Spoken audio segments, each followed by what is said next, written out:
मानव भूगोल को विभिन्न भूगोलवेत्ताओं ने परिभाषित किया है। इसी संदर्भ में मानव भूगोल की जब हम परिभाषा की बात करें या इसको परिभाषित करने का करें तो भूगोल विषय का वह भाग मानव भूगोल कहलाता है जिसमें मानवीय क्रियाओं के स्थानिक विभेदीकरण और संगठन के साथ साथ भौतिक पर्यावरण के मानवीय प्रयोग का अध्ययन किया जाता है।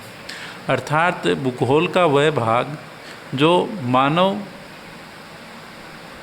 मानवीय क्रियाओं का अध्ययन करता है, स्थानिक विभेदीकरण, किसी स्थान विशेष के साथ मानव की क्या क्रियाएं और संगठन के साथ साथ उसके भौतिक पर्यावरण के साथ मानवीय प्रयोग कैसे हैं, इन सब का अध्ययन करता है, उसे मानव भूगोल के रूप में परिभाषित किया गया। हार्टशॉ ने अपनी पुस्तक भूगोल की प्रकृति संबंधी परिप्रेक्ष्य में लिखा है कि भूगोल का संबंध पृथ्वी के धरातल के विषमतायुक्त स्वरूप का यथार्थ, व्यवस्थित और विवेकपूर्ण ढंग से वर्णन एवं व्याख्या करने से है। आगे चल के इसी में जब हम ऐतिहासिक मानव भूगोल के ऐतिहासिक परिप्रेक्ष्य की बात करें तो कई विद्वानों ने मानव भूगोल को भिन्न भिन्न रूपों में परिभाषित किया। मानव भूगोल का इतिहास वैसे तो बहुत लंबा है, परंतु 18वीं और 19वीं शताब्दी में मानव भूगोल का महत्व बढ़ा। ऐतिहासिक परिप्रेक्ष्य की बात करें तो ग्रीक और रोमन विद्वानों ने इस पर अधिक बल दिया और उन्होंने कहा कि मानव एवं उसके भौतिक पर्यावरण में घनिष्ठ संबंध है। हेरोडोटस, अरस्तु एवं एरिस्टोटेलिस ने विशिष्ट राष्ट्रों की प्रगति में अनुकूल पर्यावरण दशाओं को उत्तरदायी बताया। इसी प्रकार जैसे अरब विद्वानों में अल मसूदी, अल बरूनी, इब्न ए खाल्दून ने प्रजातियों की सांस्कृतिक विशेषताओं में प्राकृतिक पर्यावरण के बीच पारस्परिक संबंधों को स्पष्ट करने का प्रयास किया। पुनर्जागरण काल में पश्चिमी यूरोप के देशों में ये विचार पुनः प्रचलित हुआ कि पर्यावरण मानवीय क्रियाओं को नियंत्रित करता है। मानव भूगोल को आधुनिक विचार 18वीं शताब्दी के अंतिम भाग में और 19वीं शताब्दी के प्रारंभिक काल में प्राप्त हुए, जब अलेक्जेंडर वॉन हम्बोल्ट एवं कार्ल रिटर ने सामाजिक समूह तथा प्राकृतिक पर्यावरण के पारस्परिक संबंधों पर बल दिया। हम्बोल्ट ने अपनी पुस्तक कॉस्मोस तथा कार्ल रिटर ने अडकुंडे में मानव और उसके पर्यावरण के अंतर संबंधों को प्रमाणित किया।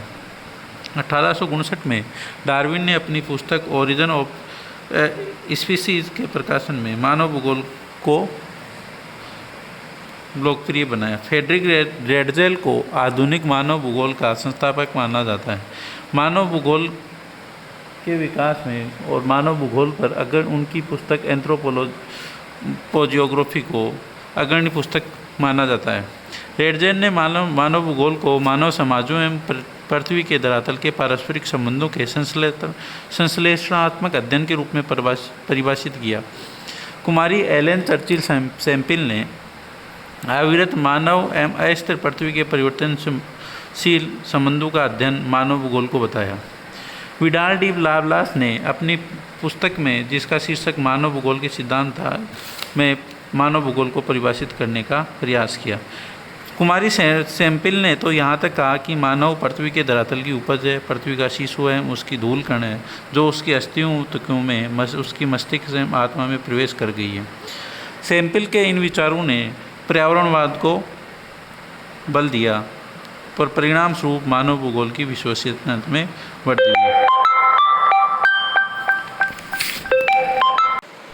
हटिंगटन के अनुसार मानव भूगोल भौगोलिक पर्यावरण और मानवीय क्रियाओं एवं विशेषताओं के पारस्परिक संबंधों की प्रकृति एवं वितरण का अध्ययन है।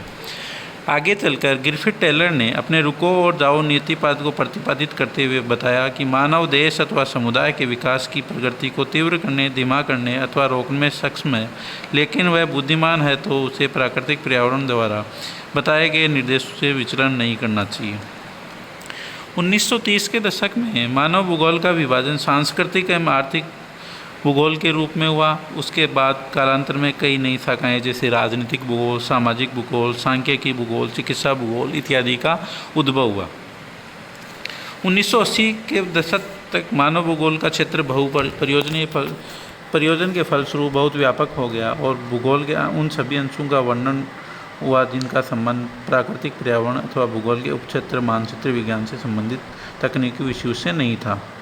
मानव भूगोल के विस्तृत उपक्षेत्र जैसे सांस्कृतिक भूगोल, आर्थिक भूगोल, ऐतिहासिक भूगोल, राजनीतिक भूगोल, प्रादेशिक भूगोल, सामाजिक भूगोल, नगरीय भूगोल, चिकित्सा भूगोल, प्रशासन का भूगोल, लिंग भूगोल का भूगोल की भांति मानव भूगोल घनिष्ठ रूप से 3 घटकों से निर्मित है। मानव जनसंख्या का क्षेत्रीय विश्लेषण अर्थात पृथ्वी पर वितरित लोगों की संख्या और उनकी जनसांख्यिकी विशेषता है। मानव जनसंख्या और उसके पर्यावरण के पारस्परिक संबंधों का पारिस्थितिक विश्लेषण और तीसरा प्रादेशिक संश्लेषण। ये तीनों विषय विभिन्न क्षेत्रीय माप तथा सूक्ष्म स्तर पर अध्ययन किए जाते हैं मानव भूगोल में। जब हम मानव भूगोल एवं बनाम मानव पारिस्थितिकी की बात करें तो मानव पारिस्थितिकी की संकल्पना का प्रतिपादन अमेरिकी भूगोलवेताओं द्वारा किया गया और उन भूगोलवेताओं द्वारा जो सामाजिक डार्विनवाद में विश्वास करते थे। एच बेरोज ने अमेरिकी भूगोलविदों की समिति में 1923 में अपने अध्यक्षीय भाषण में घोषित किया कि मानव भूगोल मानव पारिस्थितिकी का अध्ययन है। इस विचारधारा के अनुसरण करने वालों ने ये विचार स्थापित करने का प्रयत्न किया कि मानव और उसके पर्यावरण के जैविक एवं अजैविक तत्वों की अंतर्क्रियाओं में पारस्परिक संबंध है। उनका मानना था कि अस्तित्व के लिए संघर्ष अवश्य होता है, परिणामतः जो जीवित रहते हैं वह अपने प्रतिस्पर्धियों की अपेक्षा पर्यावरण के साथ अच्छी तरह समायोजित होते हैं। अपेक्षाकृत उत्कृष्ट अनुकूलन में वृद्धि और निकृष्ट अनुकूलन में निष्कासन होता है। मानव पारिस्थितिकी का ये केंद्रीय विचार यह है कि पौधों और पशुओं की तरह मानव को भी अपने भौतिक पर्यावरण में संघर्ष करना पड़ता है तथा इस संघर्ष की प्रक्रिया में निर्बलों का निष्कासन हो जाता है। मानव पारिस्थितिकी के समर्थकों का यह विश्वास था कि पारिस्थितिकी सिद्धांत जैसे फूड चेन, वेब मॉडल इत्यादि पौधों, मानव जीव समूह सभी पर समान रूप से लागू होते हैं। मानव भूगोल मानव पारिस्थितिकी है, इस विचारधारा को लेमार्कियन के कार्यों ने आगे बढ़ाया और पुष्ट किया, जिन्होंने इस बात पर बल दिया कि प्रत्येक जीव सचेतन रूप में अपने परिवेश के साथ संयोजन कर सकते हैं और उपार्जित विशेषताओं की अपने संतान को स्थानांतरित कर सकते हैं।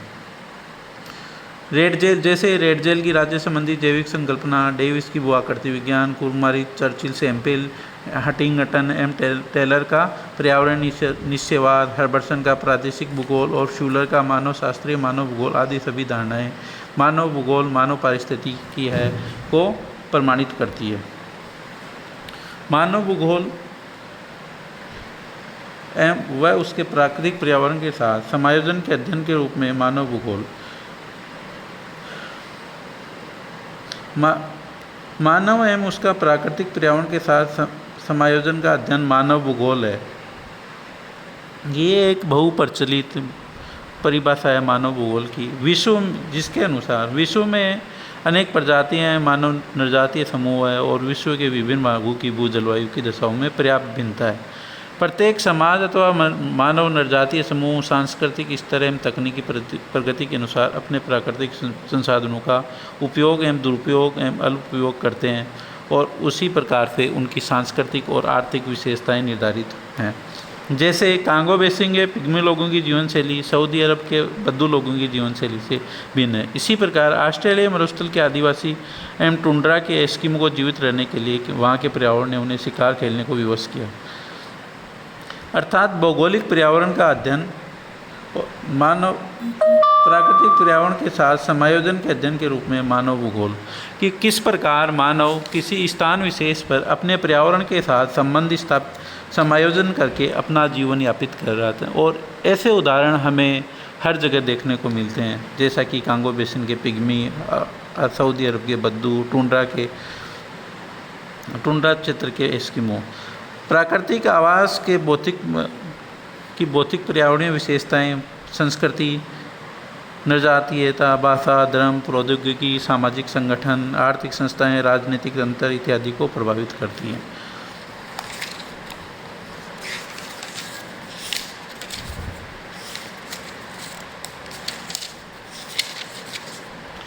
कार्य क्षेत्र। जब हम मानव भूगोल के कार्य क्षेत्र की बात करें तो मानव भूगोल में पर्यावरण के संबंधित मानव समाजों के अध्ययन पर विशेष बल दिया गया है। मानव भूगोल समाजों के क्षेत्रीय विचरण पर क्षेत्रीय वितरण पर विचार करता है, परंतु इसका क्षेत्र बहुत व्यापक है तथा इसका कार्य क्षेत्र बहुत वृहद है। मानव भूगोल में मानव प्रजातियों विश्व के विभिन्न भागों में जनसंख्या के विकास, वितरण एवं घनत्व, जनसंख्या के लक्षण, जनस्थानांतर के प्रतिमान और मानव समूह तथा उनकी आर्थिक क्रियाओं में भौतिक व सांस्कृतिक विशेषताओं का अध्ययन किया जाता है। इसमें मानव एवं पर्यावरण के पारस्परिक संबंधों तथा मानवीय क्रियाओं के वितरण के तरीकों का भी अध्ययन करते हैं।